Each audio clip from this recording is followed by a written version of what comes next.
What's up, everybody? How we all doing? Got my echo messing up here. Hope y'all are doing good this morning. Know what it is? It's the Big Money Many Book Club.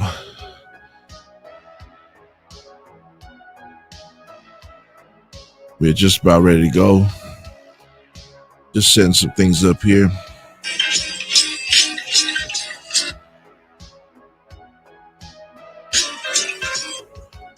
Just about ready to go.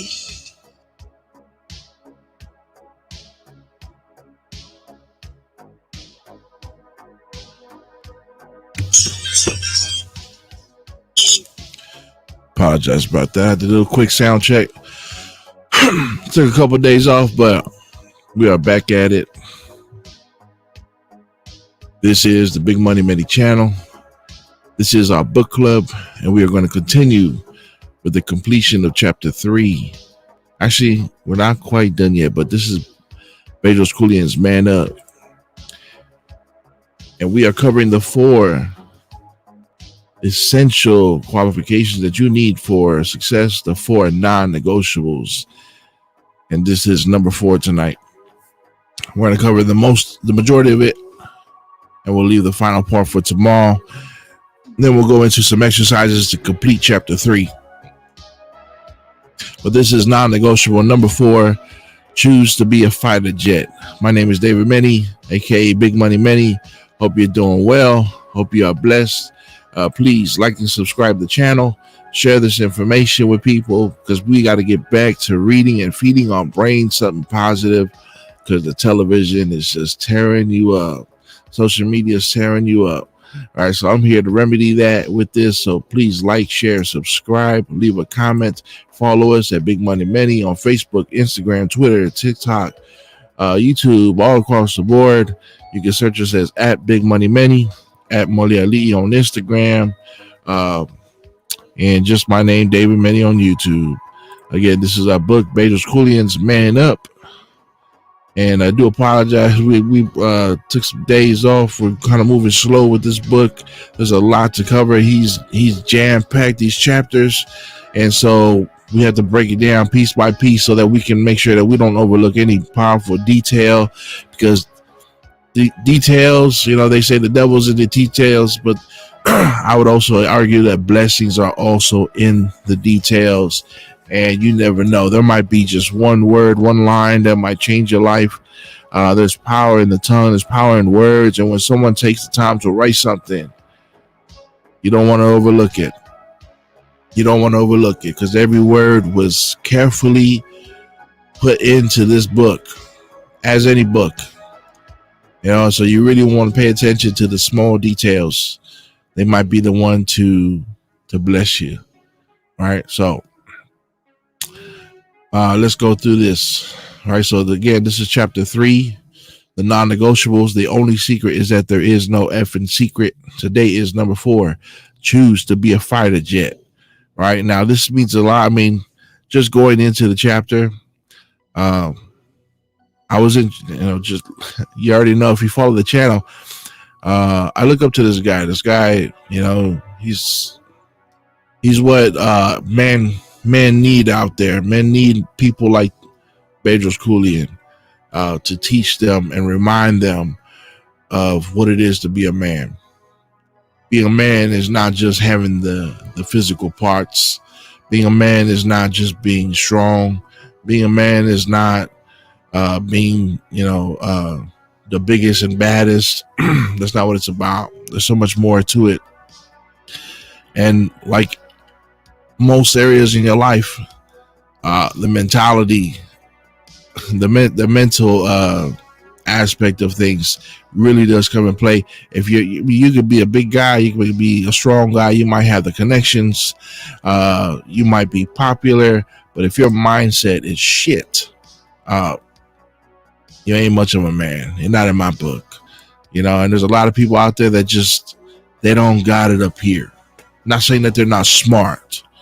You can be smart, but there's just some people that carry carry certain attributes when it comes to the way that they think, and it really does make you look not like a man.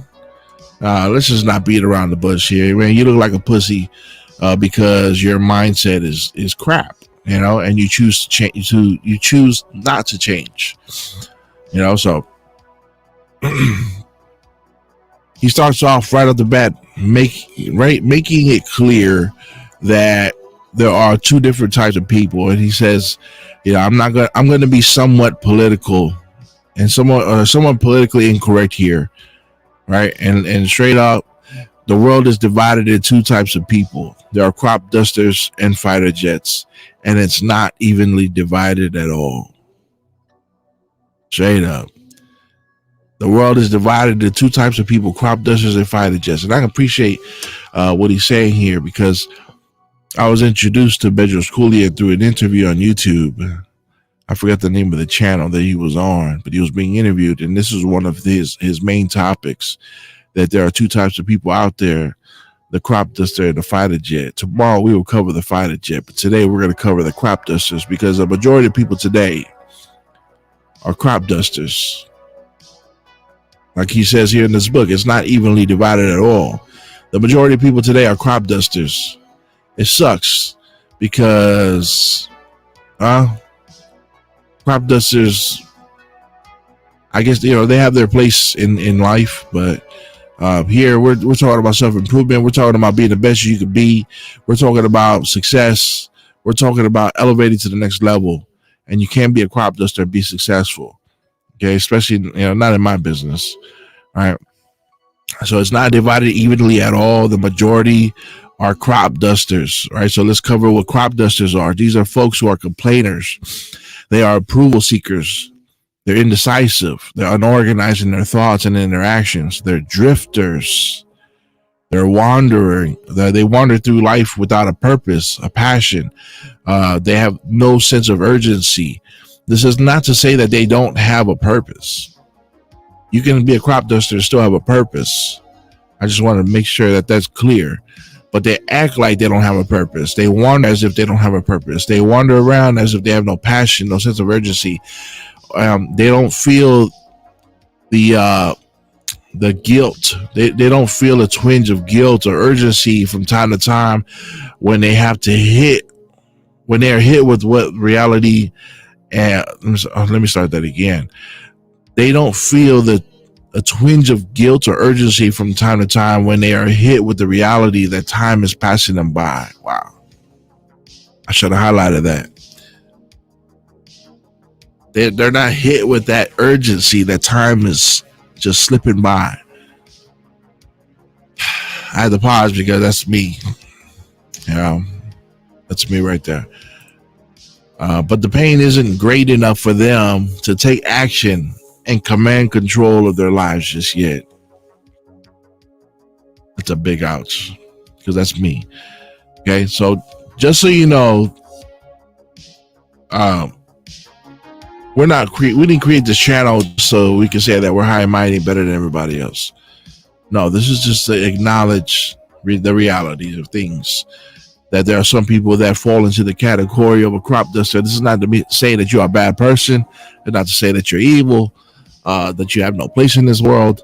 No, not at all. All right, so it's just saying that you're not, you don't have the urgency to move. You haven't figured out how you can be the most effective person you can be.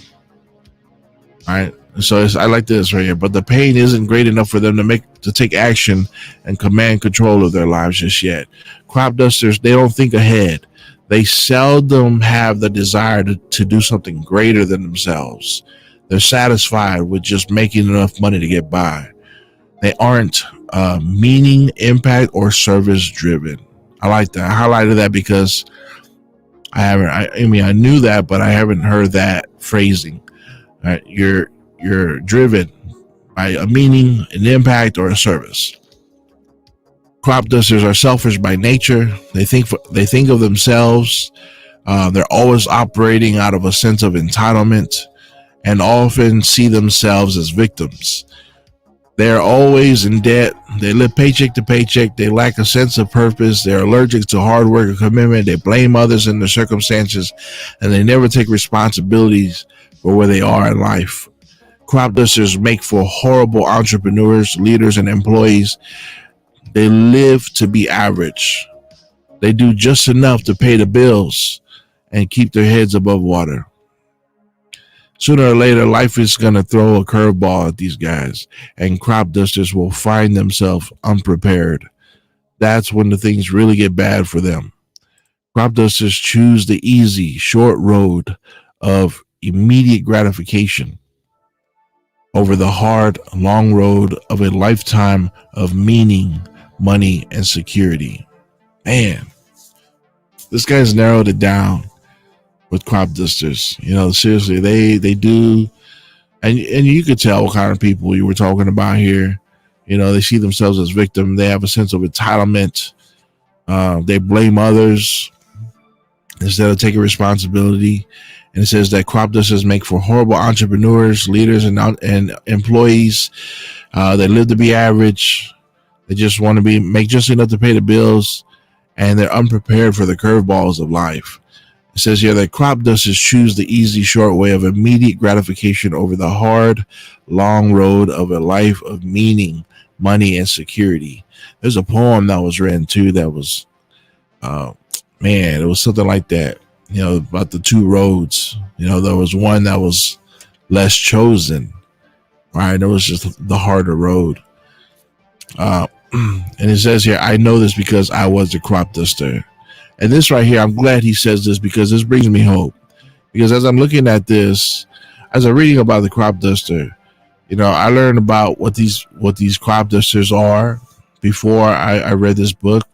I just didn't know, that term. He calls them crop dusters. In my business, we call them wrong market. They're the wrong market. They're not people that are going to take you on your business anywhere. They're not going to elevate you. As a leader, they're not going to elevate your business and take it to the next level.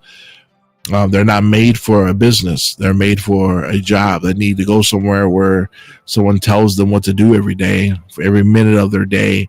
And, they can live that miserable lifestyle of having a job and, reporting to a boss.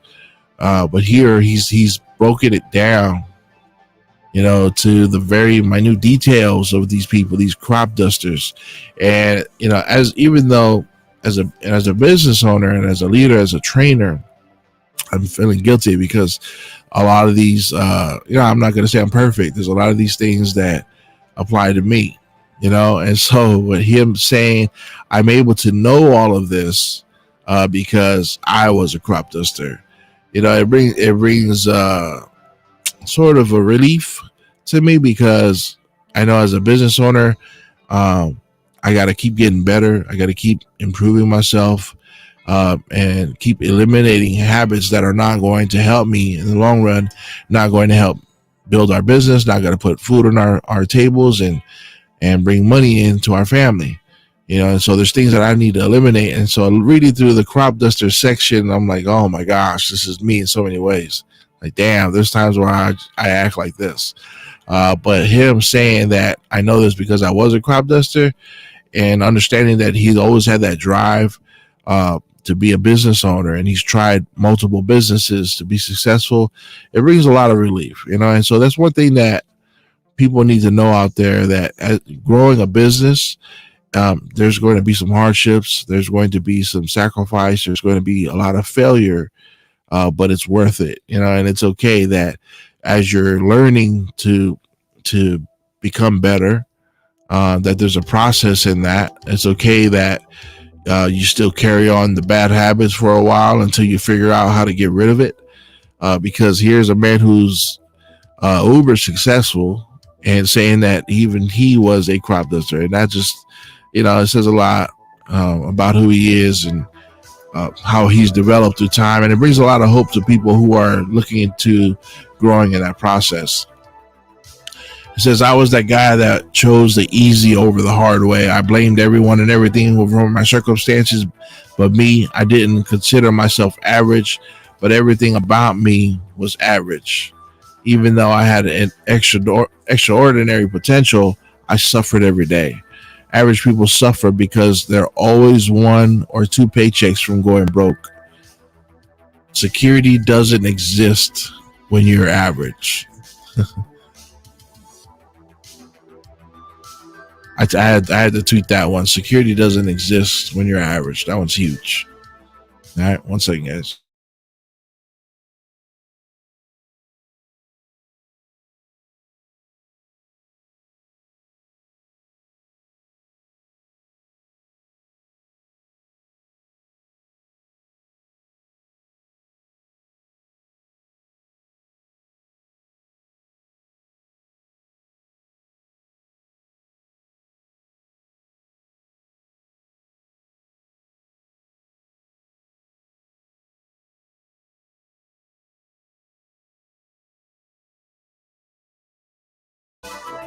I apologize about the break.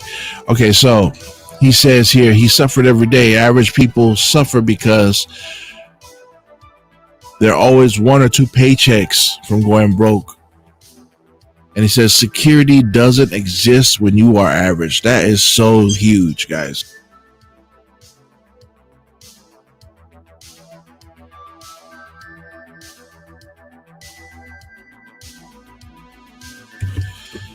It really is. That's huge because when you are average and you have the average lifestyle, I mean, again, that doesn't mean you're a bad person. Just know that you are on unstable ground. Okay, if you are living if you're doing the average thing, the normal thing, which is going out there and getting a job. I'm a huge opponent. I detest jobs because they're really trading your time for some income so that you can fulfill a purpose of an employer. And well, I mean, I don't think it's worth it. I don't think it's worth spending that time at a job. I think it's you're better off going off to spend your time and money and energy into a business where you can work for yourself and have that freedom. I bought into that, guys. I don't know. Some of you guys, you're okay where you're at. I'm not saying you're a bad person because you have a job. If you have a job and you use that job to pay your bills and feed your kids, and hey, God bless you, man. That's your journey. I'm not saying you're a bad person for that. What I'm saying is that if there's anyone out there that has it in them, they got that seed that was planted, and they're like, man, I think there's something else for me out there. You need to go get yourself a business. Start your business. Whatever it is. I'm looking at another thing right now, another opportunity right now, to bring in extra income, and just because people recognize things about me, and gave a couple compliments, and so I'm thinking about doing something else too. So whatever it is, guys, there's a lot of opportunities out there. Don't settle for the security of a job. Okay, security does not exist when you are average. It says that you can't help the causes and charities of your choice when you're average because you simply don't have the money to make the impact that you want. Yeah, I gotta pause for a second, guys, because some of you guys might be hearing this for the first time, and I just want you to know that I'm a Christian, and there's a lot of people in the Christian church that say, "Oh man, you can't be like that guy that's trying to get rich. Don't you know what the Bible says about being rich?" And I just want to clear it up, because if you haven't followed my channel, if you have followed my channel, who I am and what I'm about. Even though the name of the channel is Big Money Manny, I'm not here just to get rich and make all that money so that I can be selfish and greedy with it, be like, Scrooge McDuck and, diving into my pool of gold coins. That's not what I'm trying to do. I have things in my life that I find very valuable. I find certain charities that really do touch my heart. And there's things that I want to do. And I understand you can go out. You don't need money to support. You don't need money to help. You can go out there and help with your time, with your presence, just lending a helping hand. But there's a lot of things that you can do with money. Money goes a long way, and it's not necessarily a bad thing. You see, good people do good things with money and bad people do bad things with money. And there's a lot of good things that I want to do with my money. I'm not going to be just, that business mogul that travels to Maui and to wherever, go to Paris and all that kind of stuff. No, that doesn't really appeal to me. When I get money, I want to give it back to the community. I want to help the homeless. I want to help, the orphanages, those who are abandoned. I want to help veterans, as we're losing, 22 veterans a day, right? And I have a heart for, to combat against abortion. That's one of the big things that I want to do with my money, right? And I believe that is how I'm going to best serve God, So again, to each their own. But I love this. I wanted to highlight it because it's just exactly what I want to do. It says, again, you can't help the causes and charities of your choice when you're average because you simply don't have the money to make the impact that you want. And again, you can go out there and volunteer your time freely, and you can do some great good, you can do some awesome things. There's a lot of great work you can do without money. That's okay. That's great. Go ahead and do that. All we're saying is that money is a fuel unit that can help you to extend your reach, to help feed more mouths, right? To shelter more people, right? I work with some great people who make a lot of money, and they're not selfish with their money. I work with an organization, and some of the women in the organization got together, said we're going to fund a couple of safe houses in India, and I think that's fantastic. I think that's awesome. What a great way to to give back with the riches that you've earned. It's an awesome thing. All right. So, reading on, it says, I remember feeling that way. Looking back, I don't understand why I chose to be average or why I was okay with the idea of mediocrity.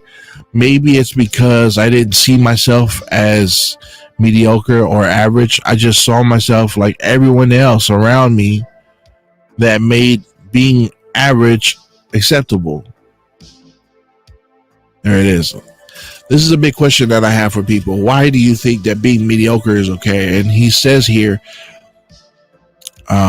I didn't see myself as mediocre. I didn't see myself as average. I only saw myself like everyone else around me. And it's a big hint. And that made being average acceptable. That's so huge. That's huge, guys.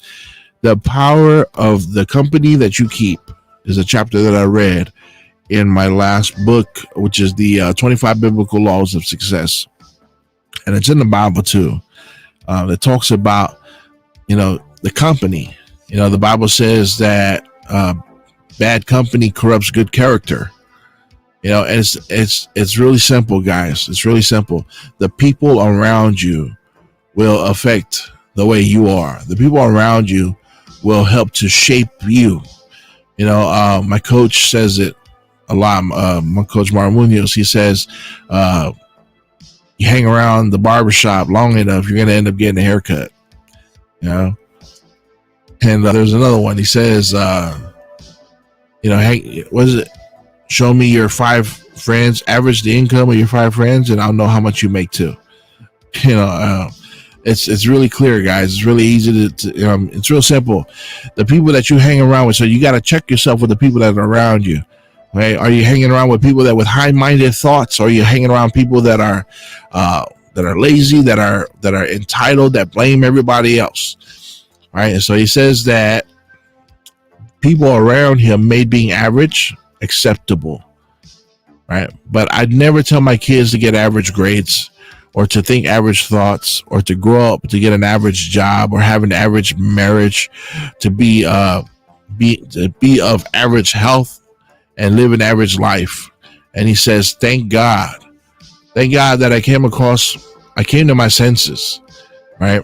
By feeling the pain of being average, and by having mentors in my life who had higher expectations of me and showed me that I have excellence within me. Awesome. Right? And that it's my duty and obligation to reach my potential of excellence. I love how he thinks. I feel the same way. I'm grateful for my coaches because they help me get better. I'm grateful for people in my life that care to teach me about what I'm doing wrong. And sometimes that person could be a coach, it could be a boss, it could be a supervisor, a manager, it could be a mentor, it could be a pastor, it could be a spouse. I had that talk with my wife today, and I just did not like what she was telling me, but I really didn't like it because it was the truth. We hate to hear the truth, guys. Right? So question today is, how did becoming average become okay? At some point, we begin to accept average and mediocrity as the baseline. If you ask, most kids will tell you that they want to be a doctor or a veterinarian or a firefighter or an astronaut. Right. Second, guys.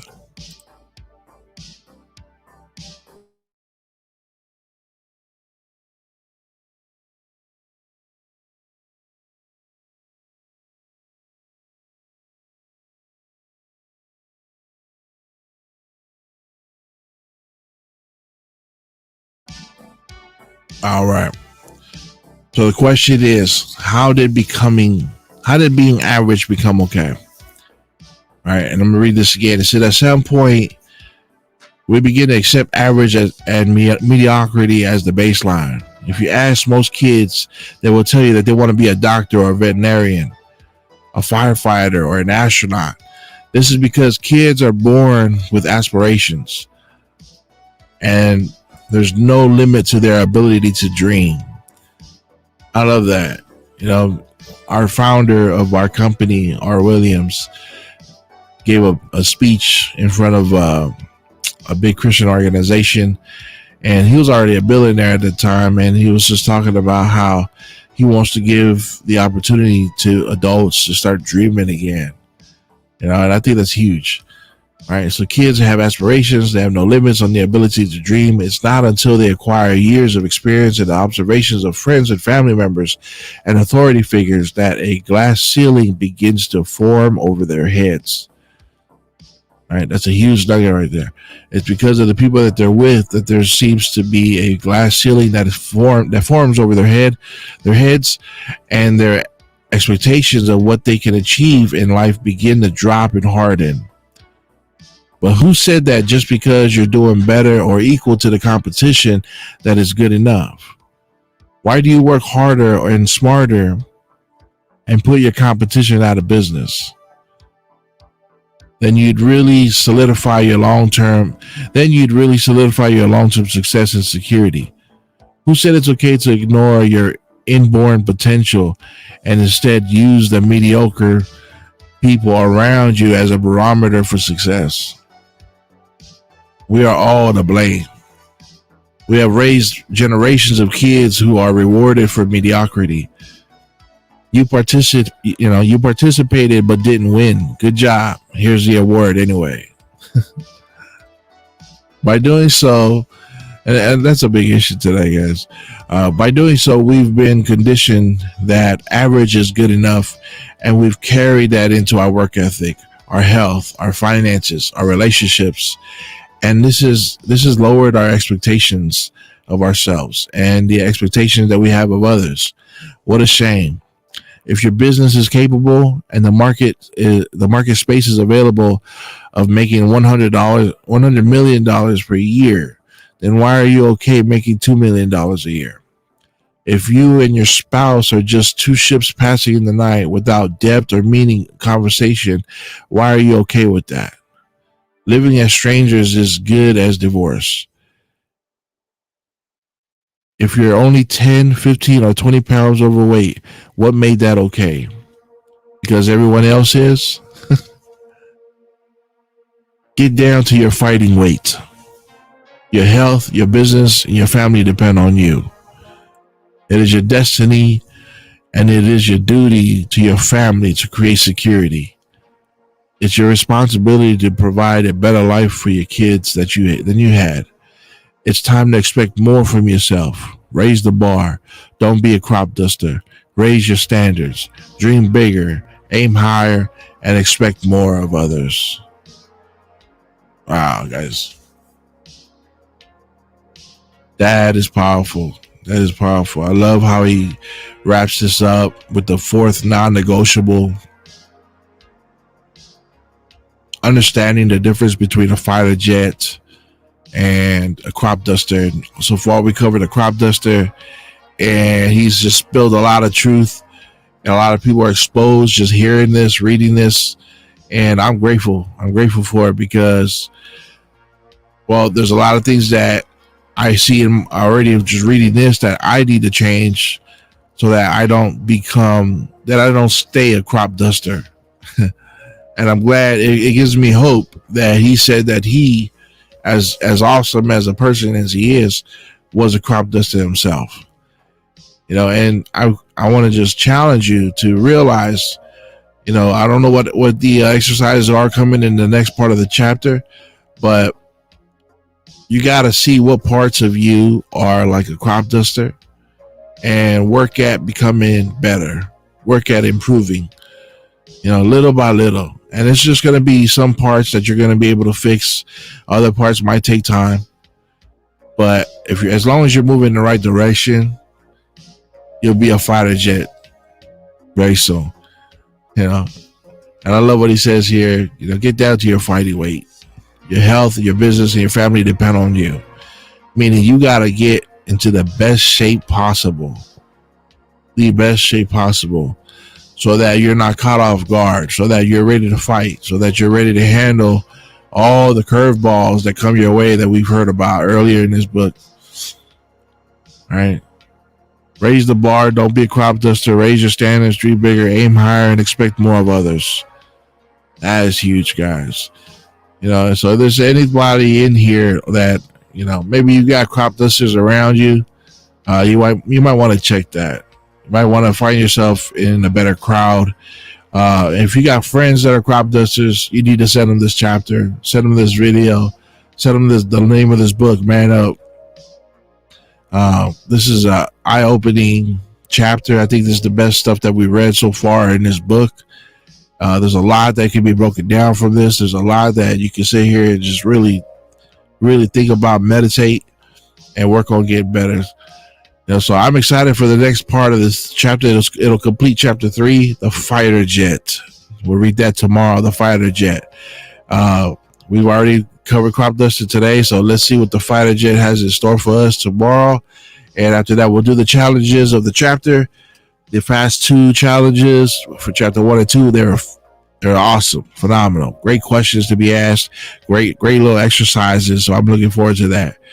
But this chapter, guys, is what this channel is all about. It's about getting better, self-improvement, and it's about picking up a book to fix whatever we got to fix so that we can be the best person that we can possibly be. Be as much of a fighter jet as we possibly can. All right, so stop being average. It's not okay. We lie to ourselves by telling ourselves that it's okay to be average. We lie to ourselves and say because people around us that are, they're okay with being average, then it's fine for us. It's a lie, guys. It's a lie.